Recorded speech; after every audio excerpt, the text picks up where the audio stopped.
नमस्कार दोस्तों। Stop loss hunting को कैसे आइडेंटिफाई करें, क्योंकि मार्केट हमेशा उसी डायरेक्शन में मोमेंटम करता है जिस साइड स्टॉप लॉस हिट होते हैं या स्टॉप लॉस रहते हैं। तो स्टॉप लॉस किस किस लेवल पर रिटेलर्स या कोई न्यू ट्रेडर्स के स्टॉप लॉस रहते हैं, उसको कैसे आइडेंटिफाई करता है, क्योंकि मार्केट में एसएल हंटिंग क्यों होता है, लिक्विडिटी की कमी के कारण या लिक्विडिटी की वजह से।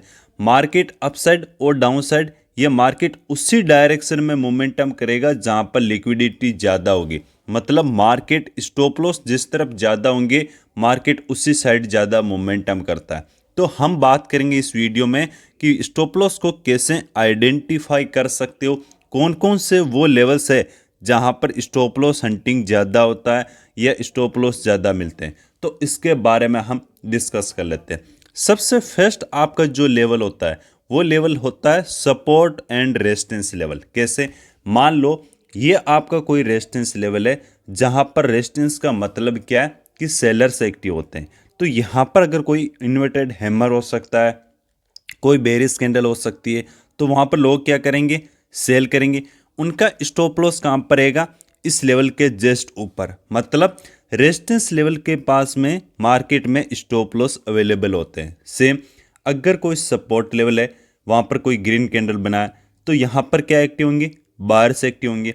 तो उस लेवल के नीचे आपके हमेशा एसएल होते हैं। ज़्यादातर जो भी यहाँ बाई करेगा उस लेवल के नीचे रखेगा, जो भी यहाँ सेल करेगा उस रेजिस्टेंस लेवल से थोड़ा सा ऊपर रखेगा। मतलब जो आपका सपोर्ट और रेजिस्टेंस लेवल है वहाँ पर ज़्यादा से ज़्यादा स्टॉप लॉस मिलते हैं।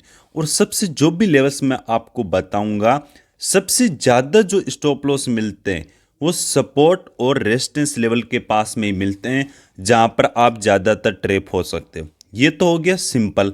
दूसरी बात क्या है?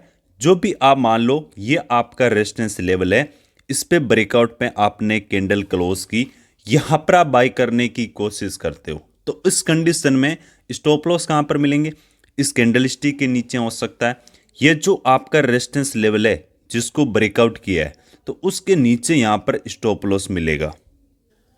तो ब्रेकआउट पर भी स्टॉप लॉस मिलते हैं, क्योंकि रेजिस्टेंस को ब्रेकआउट करने पर ज़्यादा से ज़्यादा लोग ब्रेकआउट पे बाय करने की कोशिश करते हैं, उनके स्टॉप लॉस यहाँ पर होते हैं। सेम अगर आपका कोई सपोर्ट लेवल है, कैंडल स्टिक क्लोज किया है, तो यहाँ पर आप सेल करने की कोशिश करोगे, आपके स्टॉप लॉस यहाँ पर मिलते हैं। मतलब सबसे ज़्यादा जो ट्रेप होते हैं वो सपोर्ट और रेजिस्टेंस लेवल पर होते हैं। या वो रिवर्सल में हो सकते हैं या वो ब्रेकआउट में हो सकते हैं, कि रेजिस्टेंस में सेलर्स एक्टिव हुए तो यहाँ पर स्टॉप लॉस है, ब्रेकआउट किया तो उनके स्टॉप लॉस यहाँ पर होते हैं। आपने ज़्यादातर देखा है कि ब्रेकआउट फेल हो जाते हैं। क्यों? क्योंकि ब्रेकआउट करने पर स्टॉप लॉस कहाँ पर रहते हैं? डाउन साइड में, और वो फेल हो जाता है और मार्केट यहाँ पर डाउन साइड मोमेंटम देखने को मिलता है। तो ज़्यादातर स्टॉप लॉस सपोर्ट और रेजिस्टेंस पे। दूसरा जो ऐसे लेवल है जहाँ पर आपका एसएल हंटिंग ज़्यादा होता है, ये जिनके स्टॉप लॉस ज़्यादा होते हैं, वो होता है प्रीवियस डे का हाई एंड लो। इनमें सबसे ज़्यादा एसएल हंटिंग होती है। कैसे? मान लो प्रीवियस दिन मार्केट अपसाइड गया, डाउन साइड आया, यहाँ पर आके क्लोजिंग की है। मान लो किसी ने भी यहाँ पर हो सकता है कि पुट ऑप्शन को बाई किया हो या फिर कॉल ऑप्शन को सेल किया हो। सेम यहाँ पर कॉल ऑप्शन को बाई किया हो या पुट ऑप्शन को सेल किया हो, इस लेवल पर सबसे ज़्यादा स्टॉप लॉस मिलते हैं। जो ओवरनाइट पोजीशन को लेके जाते हैं या जो एक दो दिन के लिए होल्ड करते हैं, उनका स्टॉप लॉस प्रीवियस दिन का जो हाई प्राइस है और लो प्राइस है उन पे ज़्यादा मिलते हैं। जिसने मार्केट यहाँ से रिवर्सल हुआ, पुट ऑप्शन को बाई किया हो या कॉल ऑप्शन को सेल किया हो, वो स्टॉप लॉस रखेंगे इस लेवल के पास में। हो सकता है कि छोटा सा बफरिंग दे, बट इस लेवल के पास में ज़्यादा रखेंगे कि अगर उन्होंने होल्ड किया है, वो चाहते हैं कि मार्केट या तो नीचे की तरफ आए या अगर कॉल ऑप्शन शॉर्ट किया है तो साइडवेज हो। दोनों कंडीशन में उनको प्रॉफिट होगा। अगर उनको लॉस कब होगा? जब इस लेवल को मार्केट क्रॉस करेगा, इसको ब्रेकआउट करेगा। मतलब क्या है? तब लॉस होगा। लॉस होगा मतलब उनके स्टॉप लॉस इस लेवल के ऊपर रहते हैं। तो प्रीवियस दिन का जो हाई है और लो है उन पे बहुत ज़्यादा स्टॉप लॉस हंटिंग होता है और बहुत ज़्यादा स्टॉप लॉस रहते हैं। सेम अगर मार्केट में यहाँ पर हो सकता है कि किसी ने कॉल ऑप्शन बाई किया हो या पुट ऑप्शन शॉर्ट किया हो, तो ये चाहेंगे, क्या चाहेंगे इनका? क्यों? मान लो जो कॉल ऑप्शन बाई किया है क्यों किया है कि मार्केट ऊपर जाए। अगर वो लेवल को ब्रेक कर देता है, यहाँ पर स्टॉप लॉस रखें, उनको लॉस हो जाएगा, ये मतलब यहाँ पर उनके स्टॉप लॉस रहते हैं, तो वो चाहेंगे कि मार्केट ऊपर जाए। इसलिए प्रीवियस दिन का जो हाई प्राइस और लो प्राइस है वहाँ पर भी बहुत ज़्यादा एसएल हंटिंग होता है, क्योंकि वो ओवरनाइट के लिए, एक दिन के लिए होल्ड करते हैं, 2 दिन 3 दिन के लिए होल्ड करते हैं। मान लो मार्केट प्रीवियस दिन का ये हाई लगाया, मार्केट कंटिन्यू नीचे की तरफ आया, तो इनका एसएल हंटिंग जब तक नहीं होगा तब तक मार्केट में अच्छा बड़ा मोमेंटम अपसाइड नहीं आएगा, क्योंकि ज़्यादा से ज़्यादा अब इनके स्टॉप लॉस यहाँ पर है और वो स्टॉप लॉस नीचे की तरफ शिफ्ट करते रहेंगे। तो आपका प्रीवियस दिन का हाई एंड लो सबसे ज़्यादा स्टॉप लॉस रहते हैं। तीसरा और कारण है, ये तो बात होगी ओवरनाइट या जो 1-2 दिन के लिए होल्ड करते हैं। हम बात करेंगे अब इंट्राडे में, जो इंट्राडे में बाई करते हैं या सेल करते हैं। जब मार्केट ओपन होता है, open by amateur close by professional, आपने सुना होगा। तो मार्केट जब ओपन होता है उसके बाद जो बायर्स और सेलर के स्टॉप लॉस रहते हैं वो कहाँ पर रहते हैं, तो वहाँ पर बात कर लेते हैं इंट्राडे का हाई एंड लो।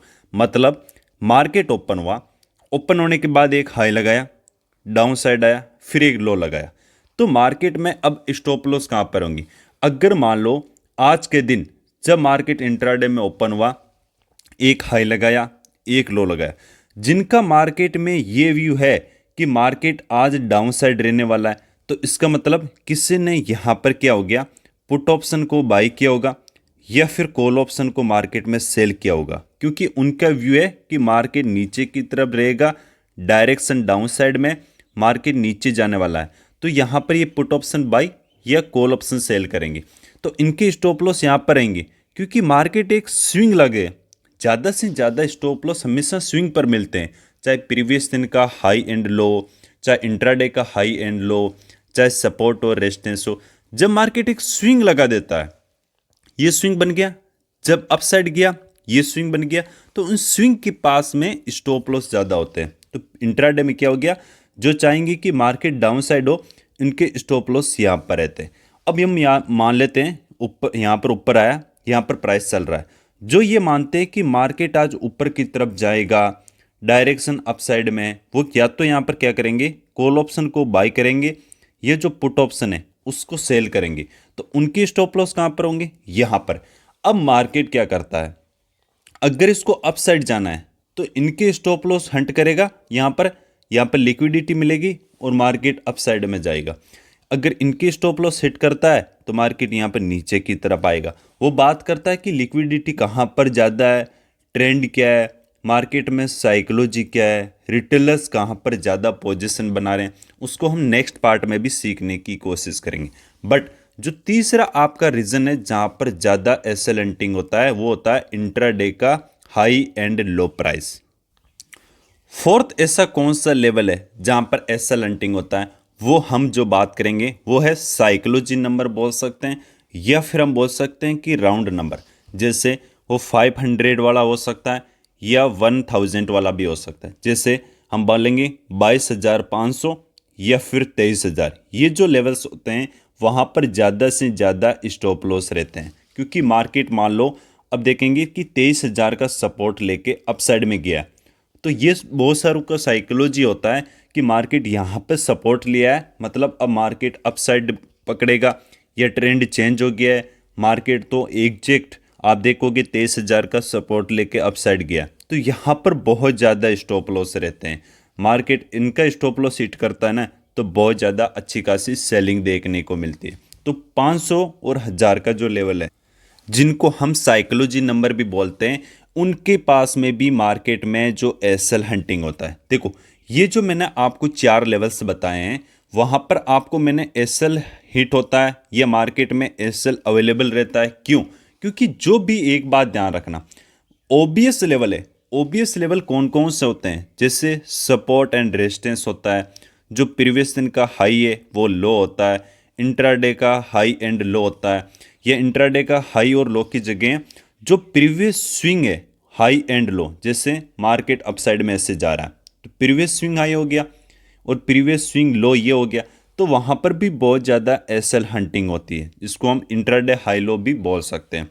और दूसरा क्या, चौथा क्या रीज़न था हमारा, नंबर। जो साइकोलॉजी नंबर है, ये ऐसे लेवल होते हैं क्योंकि बहुत ज़्यादा ऑब्वियस है। अगर किसी ट्रेडर्स को मार्केट में एक मंथ भी हुआ है, उसको भी पता है कि ये लेवल से सपोर्ट रेजिस्टेंस पे बाई करना होता है, सेल करना होता है, ब्रेकआउट पे बाई और सेल करना होता है। तो ये सब चीज़ें पता है और उन्हीं जगह पे मार्केट में ज़्यादा स्टॉप लॉस रहते हैं और उनका स्टॉप लॉस खाता है और मार्केट मोमेंटम करता है। अब आपका जो अगला जो हमारा 5 पॉइंट है वो है मार्केट में क्लोजिंग प्राइस। मान लो मार्केट अपसाइड में गया, नीचे आया, यहाँ पर मार्केट ने क्लोजिंग किया, तो क्लोजिंग क्या किया मार्केट ने, डाउन साइड में किया। ज़्यादातर लोग क्या सोचेंगे कि यार क्लोजिंग प्राइस नेगेटिव हुआ है, मार्केट डाउन साइड में क्लोजिंग किया, तो ज़्यादा से ज़्यादा ओवरनाइट के लिए भी लोग क्या करते हैं, वहाँ पर पुट ऑप्शन को बाय कर लेते हैं या कॉल ऑप्शन को सेल कर देते हैं कि मार्केट तो नेगेटिव क्लोज किया है, डाउन साइड में क्लोज किया, मतलब नीचे की तरफ जाएगा। उनके स्टॉप लॉस यहाँ पर होते हैं, तो उनका स्टॉप लॉस भी अब अगले दिन आप हमेशा देखते हो जब भी मार्केट होता है उनका स्टॉप लॉस हिट करता है, उसके बाद मोमेंटम करता है। तो क्लोजिंग प्राइस पर भी जो ओवरनाइट पोजीशन लेके जाते हैं, ये जो साइकोलॉजी के कारण ये देखते हैं कि डाउन साइड क्लोजिंग किए, नेगेटिव मार्केट है मतलब डाउन साइड जाएगा, ऊपर साइड क्लोजिंग किए मतलब मार्केट में बाइंग मार्केट है, अपसाइड जाएगा। तो वैसे भी क्या है, क्लोजिंग प्राइस को भी देख के ज़्यादा से ज़्यादा लोग वहाँ पर बाई और सेल करते हैं। ये ऐसे 5 लेवल है जहाँ पर एसएल ज़्यादा से ज़्यादा अवेलेबल होते हैं। अब उन पर ट्रेड कैसे करना है, इसको हम स्टेप बाय स्टेप एक एक वीडियो में बात करेंगे। तो ज़्यादा से ज़्यादा कमेंट एंड लाइक्स करना, उसके आधार पर भी इन डिटेल में हम वीडियो बनाएंगे। बट ये बात ध्यान रखना, 90% जो लोग लॉस करते हैं और 10% जो प्रॉफिट करते हैं, ये जो प्रॉफिट करते हैं ना, उनके पास प्रॉफिट पैसा कहाँ से आता है, जो 90% लोग लॉस करते हैं, मतलब 90% लोग उनका स्टॉप लॉस हिट होता है, या स्टॉप लॉस हिट को हम ट्रैप भी बोल सकते हैं। जो स्मार्ट मनी कॉन्सेप्ट है वो एक ही है, नाम सबके अलग अलग है, बट जो सिनेरियो है, जो समझने का तरीका है, वो सब चीज़ें एक ही है। तो मतलब आपको अगर 10% में आना है तो 90% जो चीज़ें करते हैं वो छोड़ना पड़ेगा, उनकी साइकोलॉजी जो 10% करते हैं उनके साथ में रखना होगा और एसएल हंटिंग को समझना होगा। थैंक यू, जय हिंद।